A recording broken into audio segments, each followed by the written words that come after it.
ഒരാളെ സംബന്ധിച്ചിടത്തോളം വലതുവശം ചെരിഞ്ഞു കിടക്കാൻ ഒരാൾക്കാവില്ലെന്ന് സങ്കല്പിക്കുക. എന്തെങ്കിലും പ്രയാസങ്ങളുണ്ട് എങ്കിൽ ഇടതുവശം ചെരിഞ്ഞു കിടക്കുന്നത് തെറ്റല്ല, മലർന്നു കിടക്കുന്നതും തെറ്റല്ല.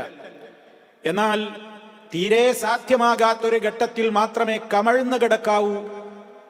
കമഴ്ന്നു കിടക്കുന്നത് തീരെ ഉചിതമല്ല. ഒട്ടും സാധ്യമല്ലാത്തവർക്ക് അങ്ങനെയും ആവാം എന്നല്ലാതെ ആ വിഷയത്തിൽ ഏറ്റവും പുണ്യകരമായ കിടത്തം വലതുവശം ചെരിഞ്ഞുകൊണ്ടുള്ളതാണ് എന്ന് നമ്മൾക്കെല്ലാവർക്കും അറിയാം. അതാണ് നമ്മൾ ഇതിൽ നിന്ന് മനസ്സിലാക്കേണ്ടതും.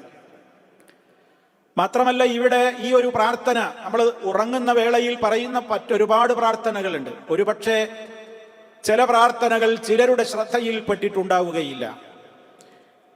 ഇത് 3 തവണ പറഞ്ഞു എന്ന് ചില റിപ്പോർട്ടുകളിൽ കാണാം. ആ 3 തവണ എന്ന് പറഞ്ഞ റിപ്പോർട്ടുകളെ സംബന്ധിച്ച് ഹദീസ് നിരൂപകന്മാരിൽ ചില പണ്ഡിതന്മാർ അങ്ങനെ വർദ്ധിച്ചു വന്നത് സഹീഹല്ല, അതിൽ ദുർബലതയുണ്ട് എന്ന് അഭിപ്രായപ്പെട്ടിട്ടുണ്ട്.